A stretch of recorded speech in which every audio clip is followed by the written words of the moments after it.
De corrido hablo por 20 minutos y de ahí tenemos 10 minutos de consulta. Entonces, por favor, cualquier pregunta que ustedes tengan, vayan apuntándola y las dejamos las preguntas para el final. ¿Sí? Los estoy poniendo en silencio todos en este momento.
Perdón, ahora sí recién encuentro mi pantalla para compartir. Mil disculpas por eso.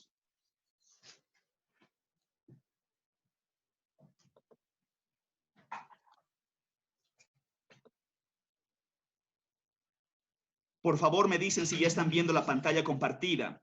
Nada más eso quisiera rescatar de ustedes en este momento. Sí, se está visualizando ya. ¿La pueden ver? Dice sistematización y análisis de datos cualitativos. Sí. Excelente. Comienzo entonces. Ya. Lo que tengo planificado hoy es dar continuidad a los contenidos que habríamos visto el día martes. Entonces, un primer apunte inicial, referir que dijimos que los datos cualitativos, que pueden comprender documentos, texto, sea un Word, sea un PDF, puede ser tal vez un audio, puede ser tal vez un video, posiblemente puede ser una fotografía, eventualmente se convierten, al igual que en el enfoque cuantitativo que decíamos, la unidad básica, el dato básico, que es número, el dato básico en el enfoque cualitativo es texto.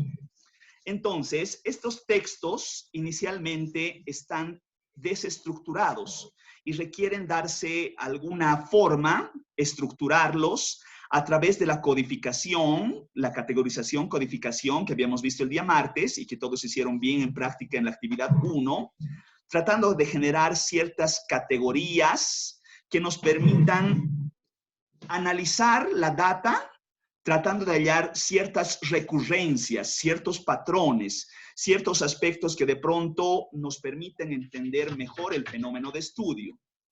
En esta lógica, el proceso de recolección, sistematización, análisis, termina no siendo un proceso lineal como en el enfoque cuantitativo, sino que yo pensaría más es como una espiral recurrente, que ya les decía el día martes, dato, análisis, dato, análisis, dato, análisis.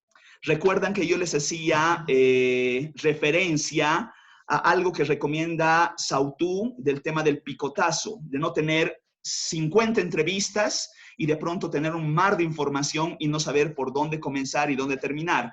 Más bien al contrario, lo que se recomienda es poder tener con cada entrevista, ir avanzando en su análisis, codificación, categorización, y de ahí recién pasar a la siguiente y a la siguiente y así. Análisis, dato, análisis, dato, análisis, dato. En esta lógica, por supuesto que no existe un recetario, no existe un protocolo único de cómo es que se va a realizar el análisis de los datos cualitativos. Y lo que voy a hacer en esta explicación es brindar algunas directrices generales. Si bien se hace un proceso de reducción donde solamente se tiene ciertas partes del texto, no se tiene en consideración el texto en toda su amplitud, se debe buscar relación con el todo, es decir, se debe tener una mirada holística del fenómeno a investigar. ¿Qué quiero decir con esto? Yo no puedo mirar una entrevista de manera aislada, sino más bien tendría que concatenar la lógica de todas las entrevistas que he venido realizando a razón no solo las entrevistas, la observación, todo el trabajo de campo, la revisión documental que se habría realizado, como un todo, para entender el fenómeno complejo de estudio. En ese sentido, piensen que el entender un todo, ahí la analogía es tener, no es un paso a paso, sino más bien como un rompecabezas, donde el análisis cualitativo trata de hacer una revisión de cada una de las piezas para poder armar toda la figura.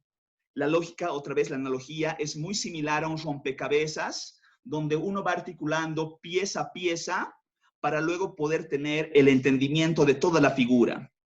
Existen diferentes formas de interpretar la realidad. Por supuesto, el enfoque cualitativo maneja una lógica de abordar el problemas sustantivos, una realidad que puede ser muy distinta dependiendo del contexto, de una manera que no es rígida, no es mecánica, sin embargo, sí es sistemática, posiblemente se puede adjetivar como ecléctica, y que eventualmente va a permitir construir una teoría. La característica de esa teoría, que explicaré más adelante, no es una teoría que trate de generalizar, más bien es una teoría que busca particularidades y es lo que se denomina como teoría sustantiva, muy propia de una realidad específica. En este sentido, se hace una especie de un proceso de tamizaje. ¿Qué quiero decir con tamizaje? Ese es el proceso de reducción al que estoy refiriendo. Imagínense que yo tengo que sacar oro de un río. La lógica para sacar oro de un río, se supone que yo voy con una draga o posiblemente algún filtro que me permita la arena ir sacando, voy cirniendo, y en lo que voy cirniendo resulta que voy encontrando pepitas de oro. Pero no todo me sirve. Existe gran cantidad de arena que yo voy despojando en el camino. Entonces, la clave de este proceso de análisis, sistematización, análisis en el enfoque cualitativo, comprende encontrar esas pepitas de oro que me permitan entender de mejor forma el fenómeno de estudio. En este sentido, es que yo puedo hacer una distinción en lo que comprenden los datos versus lo que es el análisis. Si hablo de datos, en los enfoques convencionales, básicamente puedo hablar de datos cualitativos o datos cuantitativos. Cualitativos decía texto, cuantitativos decía número. Y a su vez también puedo hacer una distinción en análisis cualitativo versus análisis cuantitativo. En este sentido, si yo voy a un primer cuadrante donde con datos cuantitativos yo realizo un análisis cualitativo, es la lógica comúnmente conocida para todos de ver una gráfica, de ver una estadística y interpretar resultados numéricos, interpretar una cierta cifra. Estoy hablando de que tengo un dato cuantitativo, tengo una cifra, una tasa de desempleo del 4%. Y sobre esa tasa de desempleo trato de darle algún sentido como análisis cualitativo, interpretando ese dato, si es poco, mucho, qué representa una tasa de desempleo. Estoy dando un ejemplo cualquiera. En esa misma lógica, yo puedo tratar con datos cuantitativos y hacer un análisis cuantitativo. Dato cuantitativo, análisis cuantitativo, básicamente es hablar de un análisis estadístico, matemático o numérico basado en un guarismo que trae consigo toda esta lógica de interpretar cifras, gran cantidad de datos. Bajo esta misma lógica, yo podría al dato cualitativo realizar un análisis meramente cualitativo. Un ejemplo de ello es interpretar datos textuales, como lo estamos haciendo. Ustedes tienen una entrevista transcrita, que de pronto podría utilizar un diseño muy específico, como el ejemplo que doy ahí de teoría fundamentada. Pero a su vez también hay un tránsito que también es importante de considerar. Un dato cualitativo que puede ser susceptible de cuantitativizarse en el análisis, es decir, convertir el texto, las palabras, en números. Otra vez volver al tránsito de analizar. El análisis de contenidos básicamente es generar histogramas, generar frecuencias, generar cierta estadística que me permita sacar cuantías de la data textual. Lo que nosotros vamos a hacer con el Atlas T básicamente es manejarnos en este cuadrante superior izquierdo, donde vamos a usar datos cualitativos y análisis cualitativo. Sin embargo, el SPSS con menos potencia que el Atlas T con menos potencia que el MaxQDA también permite hacer el análisis de data cualitativa y lograr análisis cuantitativo, generando cierto tipo de estadísticas que yo también mostraré cómo se realiza. No en esta sesión, sino posiblemente el día lunes. En el diseño, se piensa que se hace un abordaje del proceso de la investigación tomando en cuenta algunos componentes que los pongo en consideración, teniendo una muestra que en el enfoque cualitativo se estila una muestra que no necesariamente es probabilística, no persigue representatividad, más bien se habla de muestras no probabilísticas. Tengo un apunte preparado para esos, que si el tiempo me da, voy a explicarlo, si no, lo voy a mover para el día lunes, explicar el tema de los muestreos no probabilísticos. Se hace una recolección de datos, algo que por los contenidos que he visto en sus dos módulos anteriores habrían visto ampliamente, donde básicamente es el trabajo de campo, que con una entrevista, bueno, básicamente se hace una indagación, entrevistado-entrevistador, y se busca recoger datos. Y finalmente esos datos se sistematizan para el análisis. Básicamente de esto trata un diseño en el enfoque cualitativo. Tomar esta terna de muestras, recolección, análisis, y con eso tratar de entender el fenómeno complejo que responde a una pregunta de investigación.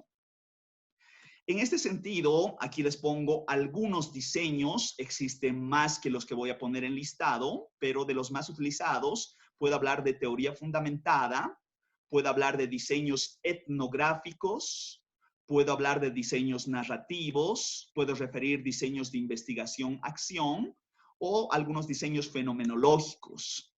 Explicaré muy de pasadita de qué trata cada uno de estos diseños. Va a ser muy breve mi explicación y más bien lo que quiero es brindarles literatura complementaria para profundizar en cada uno de este tipo de diseños.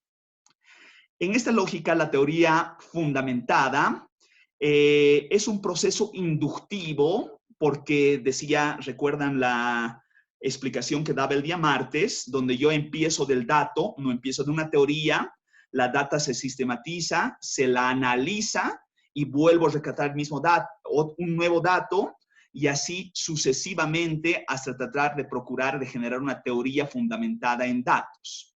Una teoría sustantiva que es propia de un contexto que puede ser diferente de la teoría formal que busca generalizaciones. La teoría sustantiva va a dar cuenta de realidades humanas singulares, muy específicas de un contexto. La teoría fundamentada generalmente estila fundamentar sus aseveraciones basadas en datos, donde los datos son sistemáticamente capturados para luego ser analizados.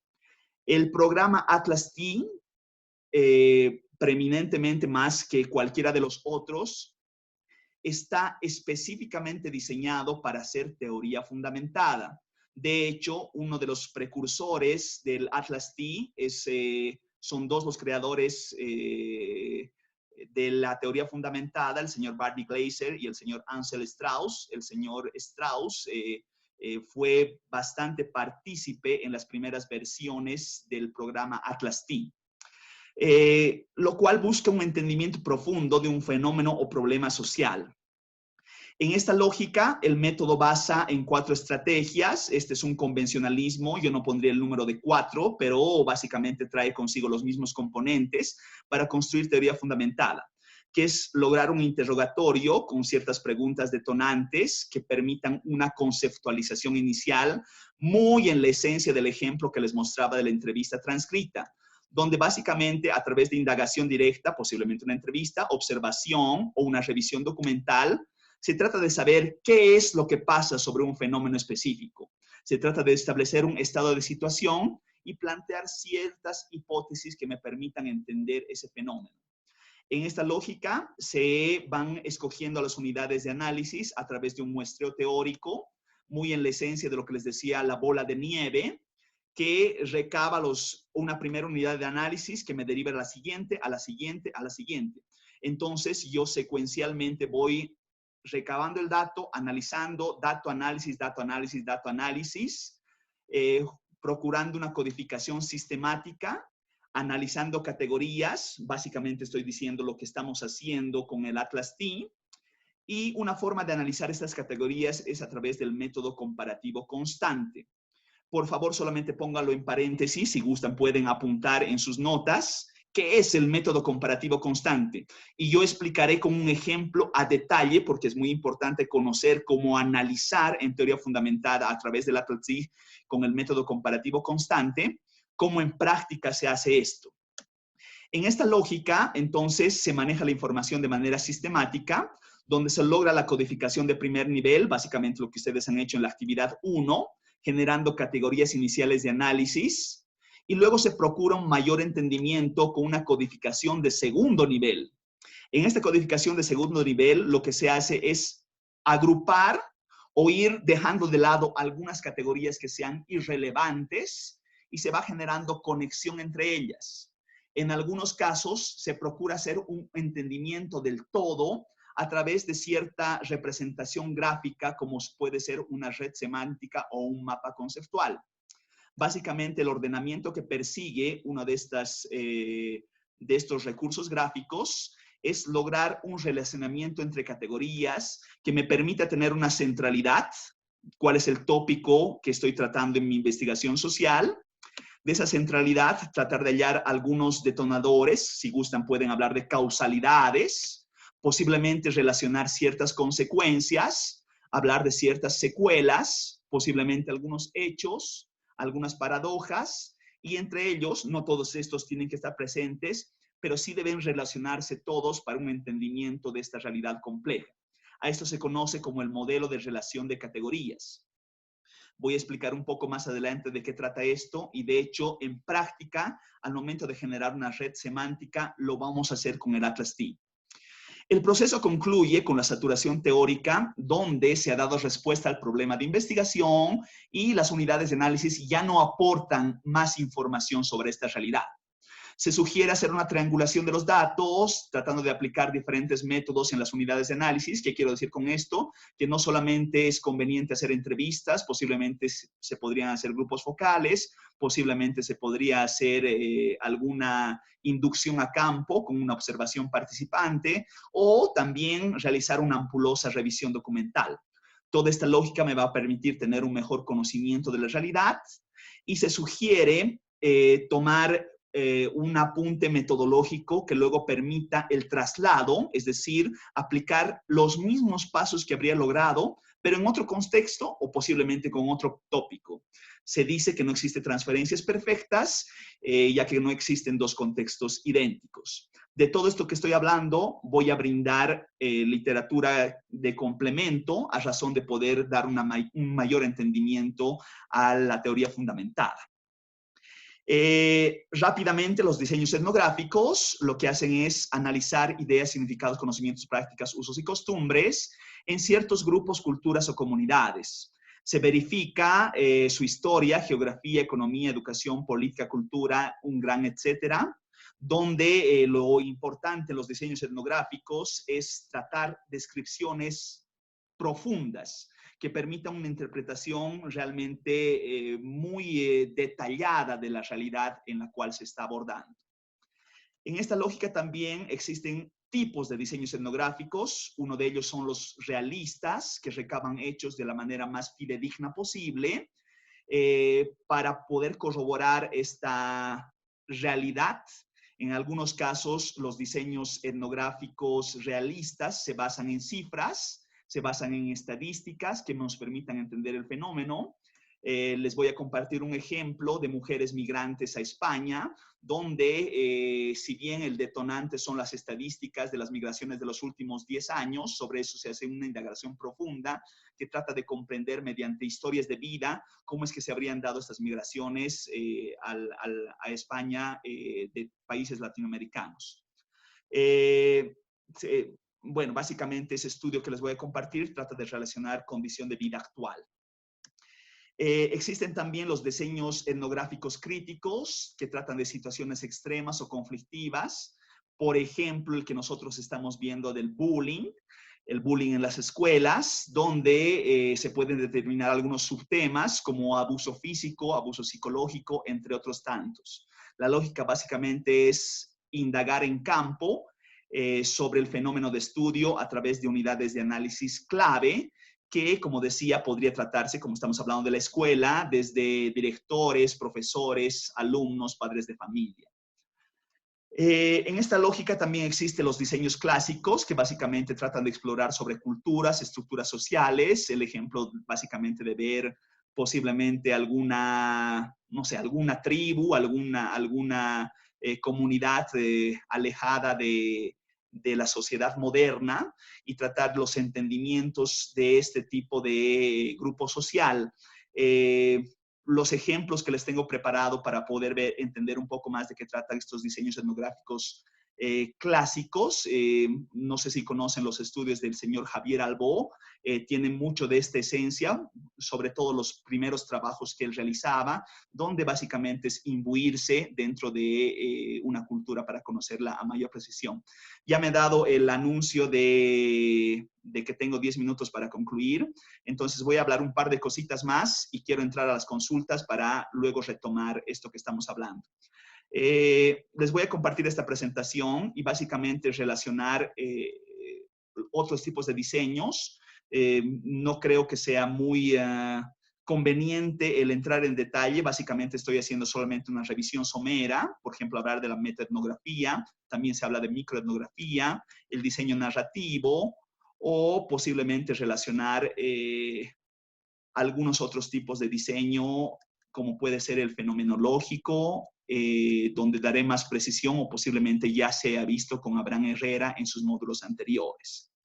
Dejo de compartir pantalla a razón de poder rescatar algunas preguntas hasta que se me corte esta primera parte del video.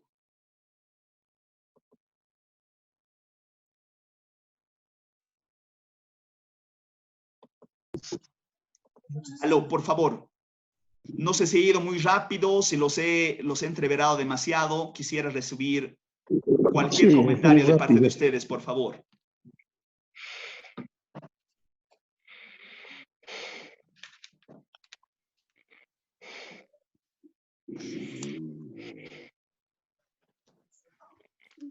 Creo que he volado mucho, ¿no? He hablado muy rápido. No, está muy bien. Para mí, por lo menos, está todo claro, muy bonito, muy interesante el tema. La presentación se las voy a compartir. Entonces, si las dudas no surgen en este momento, posiblemente revisando nuevamente la presentación, se nos viene algo. Entonces, con todo gusto, si gustan por el WhatsApp, también pueden manifestarme cualquier inquietud respecto de esta revisión muy somera que he hecho de los diferentes tipos de diseño. Gracias, Ludwig. Una consulta. Por favor. No sé si es el momento de que nos puedas comentar un poco en referencia a lo que mencionabas en el método comparativo constante, o es en el segundo segmento que vamos a conversar al respecto. Rodrigo, no es hoy. Vamos a hacer el método comparativo constante, lo vamos a hacer a detalle conmigo, es muy interesante de hacerlo, muy necesario tengo un ejercicio planificado para hacer específicamente método comparativo constante. Pero justamente el día lunes yo voy a dedicar la mayor parte del tiempo a hacer método comparativo constante. Muchas gracias. ¿Sí? Excelente. Perfecto. Consulta. Por favor. Con respecto a la entrada quali quanti y salida quali quanti, análisis de datos, en la opción quali con salida quanti, ¿qué tipo estaría involucrado en esa parte el análisis de textos, tipo minería de textos? Así es, todo el text mining es básicamente lo que es dato cualitativo, análisis cuantitativo. Atlas-T y MaxQDA lo hacen de una manera muy precaria. Si usted quiere meterse con más profundidad a hacer text mining, Yo les puedo dar referencia, les puedo compartir alguna literatura, pero programas como el ERE pueden ser más convenientes de utilizar para realizar text mining. Pero esa es otra lógica. Ya, está bien. No, es hacer estadística con datos textuales. Básicamente eso. O análisis numérico con datos textuales. Oscar, me decía, por favor. Sí, buenas noches. El Atlas-T es más recomendable para la teoría fundamentada respecto a las otras, como el diseños etnográficos, etcétera, o es igual su aplicación para los distintos tipos que uno pueda elegir para realizar una investigación cualitativa. Muy buena pregunta. El Atlas-T es un traje hecho a medida para teoría fundamentada, pero cualquiera de los otros tipos de diseño se lo puede realizar con el Atlas-T. Pero debo dar la precisión de que el Atlas-T es hecho a medida para hacer teoría fundamentada. Todas las funciones van en la lógica de teoría fundamentada. En el trabajo original del señor Barney Glaser y Ansel Strauss, el Awareness of Dying, les voy a compartir esa literatura. Al año siguiente que escriben el documento, el Awareness of Dying, hacen un documento metodológico donde 20 años después, la Universidad de Berlín rescata este documento metodológico y lo convierte en software. Y eso es lo que conocemos como el Atlas-T. Pero el Atlas-T permite hacer también otro tipo de análisis que no necesariamente tiene que ver con teoría fundamentada. Entonces, yo voy a explicar la lógica también de cuándo es teoría fundamentada, cómo relaciona las codificaciones de primer, segundo nivel, el método comparativo constante, es decir, todo lo que trae consigo teoría fundamentada lo hace el Atlas-T. Y debo ser sincero de que los otros tipos de diseño adaptan lo que se puede hacer con el Atlas-T para hacer el análisis de datos textuales. Pero el Atlas-T, siendo preciso, es hecho específicamente para teoría fundamental. Gracias. Por favor, Sandra. Doctor, quisiera un poquito más de aclaración sobre lo que es la metaetnografía. ¿Y está dentro de los diseños críticos o etnográficos, por favor? Etnográficos. La metaetnografía, decía, la etnografía muy en la esencia del investigador, el antropólogo, no necesariamente puede ser un antropólogo, pero el investigador que se mete a campo, piensen a una tribu, a conocer sus usos y costumbres. Y la metaetnografía lo que hace es comparar diferentes estudios etnográficos a lo largo del tiempo. Hace una comparación de diferentes estudios etnográficos. Y una variante que no he explicado, que es bastante utilizada en el último tiempo, es la microetnografía, que sigue la misma lógica de imbuirse a campo y tratar de conocer esa realidad compleja, pero con temporalidades más acotadas, con conocimientos mucho más específicos de la realidad. Cuando hablo de los estudios etnográficos clásicos, estoy pensando en ese investigador que se imbuye tanto a campo, que está por años viviendo en una comunidad posiblemente alejada de la sociedad, como decía, ¿no? Es decir, existen estudios etnográficos de 20 años de data, donde resulta que realmente quiere conocer a profundidad la cultura, su idioma, su cotidianidad. De eso tratan los estudios etnográficos convencionales. La microetnografía lo que hace es ver realidades, pero de una manera un poquito más acotada sobre todo en tiempo. Y la metaetnografía lo que hace es comparar entre diferentes estudios etnográficos.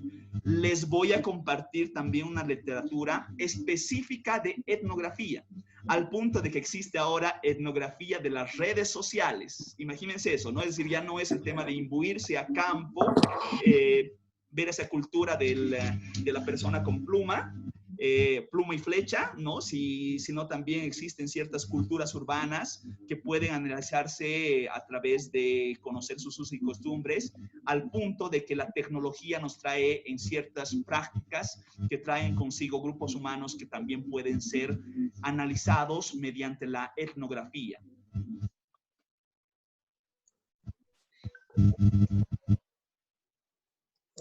Doctor, una consulta. Buenas noches. Al hablar de las redes sociales, ¿estaríamos hablando sobre la etnografía?